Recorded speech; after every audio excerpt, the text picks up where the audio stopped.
संस्कारहीन बहू। रेखा और अजय की लव मैरिज दोनों परिवार की रजामंदी से तय की गई थी। अजय रेखा को कॉलेज के समय से ही जानता और पसंद करता था। भाग्यवश दोनों की नौकरी भी एक ही कंपनी में थी। रेखा शुरू से आधुनिक सोच एवं स्पष्टवादी थी, लेकिन अजय और रेखा का रिश्ता अजय के छोटी बहन निधि और बहनोई अखिल को पसंद नहीं था। अजय के पिता हार्ट और डायबिटीज के मरीज थे। अखिल घर के दामाद होने का पूरा फायदा उठाते थे। पिता की बीमारी की वजह से कम उम्र में ही घर की सारी जिम्मेदारी अजय पर आ गई, तो उसने तय किया कि वो पहले अपनी छोटी बहन की शादी करेगा, बाद में अपनी।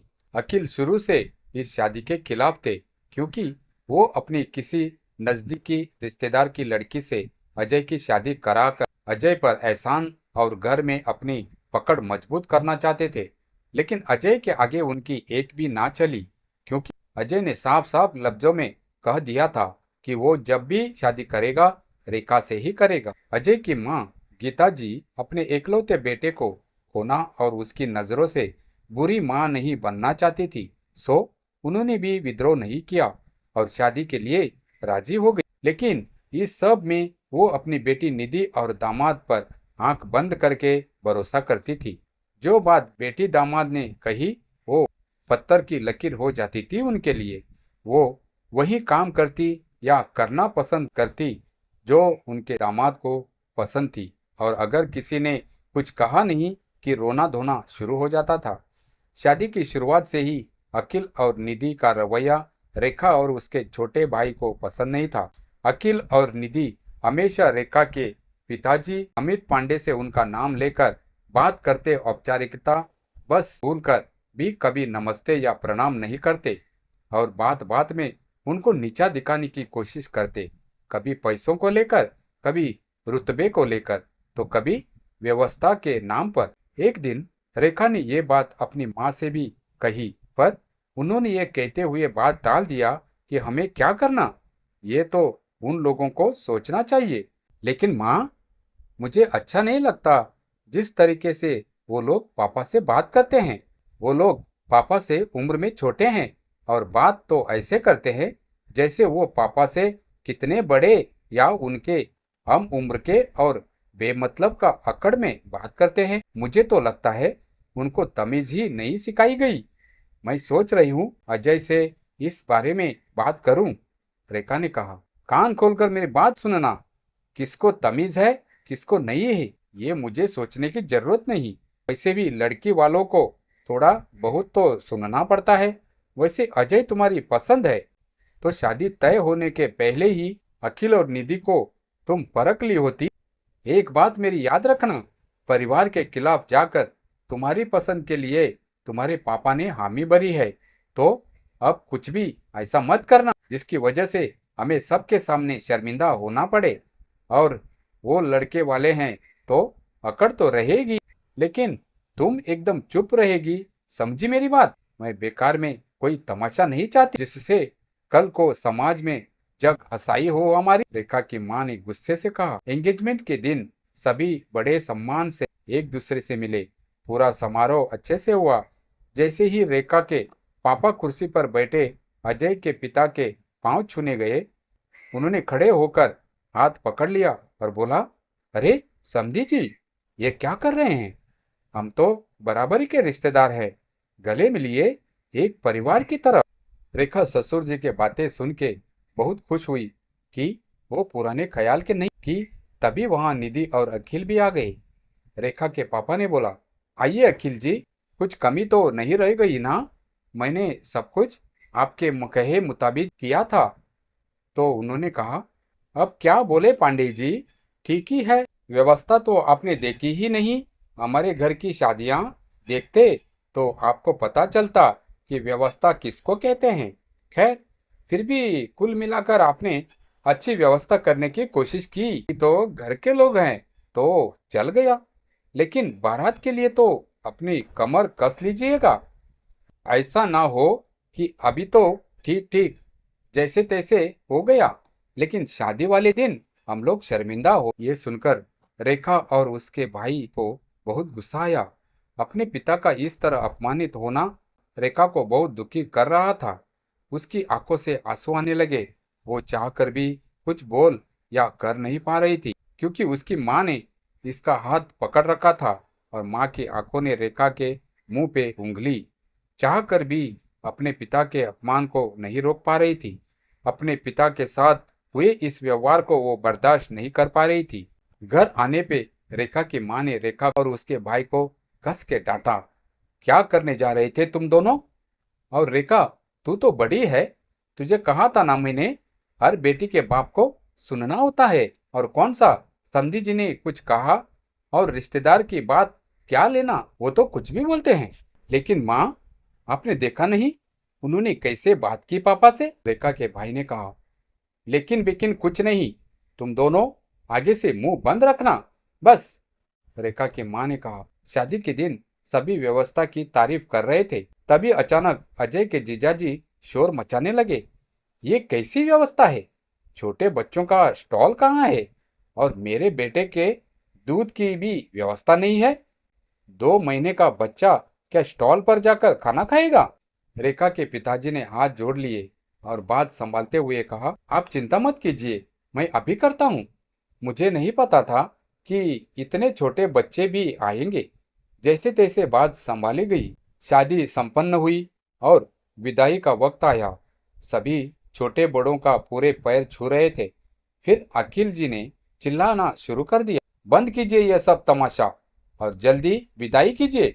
और पांडे जी, आप क्या औरतों की तरह रो रहे हैं? आप अनोखे पिता थोड़ी ना है जो बेटी की विदा कर रहे हैं। तभी रेखा के पिता ने कहा, बस बस अखिल जी, अभी सारी रस्में पूरी करता हूँ। इतना सुनते रेखा ने अपने आंसू पोंछ लिए और अब उसका सारा ध्यान अखिल पर हो गया। विदाई के समय अखिल ने जैसे ही रेखा के पापा को पांडे जी कह के हाथ मिलाने की कोशिश की, रेखा का भाई बोल पड़ा, क्योंकि उसके सब्र का बांध टूट चुका था। रुकिए जीजाजी, क्या आपको पता नहीं, बड़ों से हाथ नहीं मिलाते, उनके पांव छूते हैं। और मेरे पिताजी तो आपके पिता समान है। क्या आप अपने पिता के साथ भी ऐसा ही व्यवहार करते हैं? मुझे भी आपने यही कहा था ना कि झुककर पैर छुओ। तुम्हें संस्कार नहीं पता है क्या कि छोटे बड़ों के पैर छूते हैं? अब आपके संस्कार कहाँ गए? देख लीजिए पांडे जी, यही तमीज और संस्कार सिखाया है आपने। इसको पता नहीं क्या हो सकता है, अखिल ने कहा। रेखा के पापा हाथ जोड़कर अखिल से माफी मांगने लगे। कहा, बच्चा है, गलती से बोल गया, माफ कीजिए। उसकी तरफ से मैं हाथ जोड़कर आपसे माफी मांगता हूँ। अखिल के चेहरे पे नाराजगी और गुस्से के भाव साफ दिख रहे थे, लेकिन सबके बीच में कुछ बोल नहीं पाए और चुपचाप वहां से चले गए। पूरी बारात में रेखा के घर वालों के संस्कारहीन होने की बात आग की तरह फैल गई। विदाई हुई रेखा की माँ को डर था कि अब क्या होगा। वहां ससुराल में सासू माँ पहले से ही मुंह फुलाए बैठी थी। ये सब जान के समाज को दिखाने के लिए सारी रस्में निभाई गई। रात में रेखा अपने कमरे में फोन पर अपने भाई से बात कर रही थी। वो उससे पूछ रही थी कि माँ ने मुझे ज्यादा डांटा तो नहीं, बाकी सब कैसे हैं और पापा कैसे हैं। तभी रेखा की सास ने रेखा को आवाज देकर बुलाया और कहा, बहू, जीजाजी घर जा रहे हैं, इनके पैर छुओ। और ये इसी शहर में रहते हैं तो तुमको इनका मान सम्मान भी इनका मान सम्मान इनका मान सम्मान भी करना होगा। और जो तमाशा तुम्हारे भाई ने सबके बीच किया है ना, हमारा मन ना होते हुए भी हम तुमको ले आए। हम चाहते तो तुमको वही छोड़ देते। मायके में पड़ी रहती उम्र भर कोई पूछता भी नहीं। नाक रगड़ कर माफी मांगता पूरा मायका और तुम भी, समझी। लेकिन वो तो दामाद जी की दरिया दिली थी जो तुमको लेकर आ गए।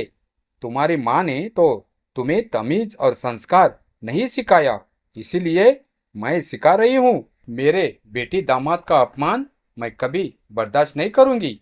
और अब तुम्हारे मायके वालों से हमारा कोई रिश्ता नहीं। वो अब हमारे दरवाजे पर कदम भी ना रखने पाए, समझी। तभी अखिल ने बीच में व्यंग में मुस्कुराते हुए बोला, क्या मम्मी जी, आप भी अभी नई नई है, धीरे धीरे सब सीख जाएगी। रेखा समझ चुकी थी कि उसका चुप रहना इस घर में सही नहीं होगा। उसने बोला, माँ जी, पहली बात कि मेरे भाई ने जो किया बिल्कुल सही किया, क्योंकि संस्कारों तो सबके एक समान ही होनी चाहिए। और मेरी माँ को आपके घर के बारे में नहीं पता, तो पहले ही अपने घर के संस्कारों की लिस्ट बता देती, जैसे घर के सम्मानों की लिस्ट दिए आप लोगों ने। बहू के संस्कारों के भी दे दी थी कि ये बातें सीखना। और आप भी थोड़ा संस्कार निधि और अखिल को भी दे देती कि बड़ों से कैसे बात करते हैं। दूसरी बात की कोई भी अपने से छोटे के पैर नहीं छूता, और ये दोनों लोग मुझसे छोटे हैं, मैं इनके पैर कभी नहीं छूंगी। रही बात सम्मान की, तो मैं उतना ही सम्मान और प्यार दूंगी जितना मुझे आप लोगों से मिलेगा। और आखिरी बात, चाहे वो इस घर के बेटी दामाद हो या कोई अन्य सदस्य, मैं भी किसी के द्वारा अपने माता पिता और मायके वालों का अपमान बर्दाश्त नहीं करूंगी। और अजय को मैंने पहली मुलाकात में ही ये बता दिया था कि मैं गलत ना करूंगी, ना ही बर्दाश्त करूंगी। रही बात मुझे मायके भेजने की तो या छोड़ने की, तो उसके ख्वाब आप सब ना देखे तो ही बेहतर होगा। वैसे भी मैं किसी कानूनी पचड़े में नहीं पड़ना चाहती। बाकी आप सब की मर्जी, जैसा ठीक समझे। चलती हूँ, कहकर रेखा अपने फोन पर बात करती हुई कमरे में चली गई। रेखा की सास और ननंद नंदोई सबके चेहरे का रंग उड़ा हुआ था।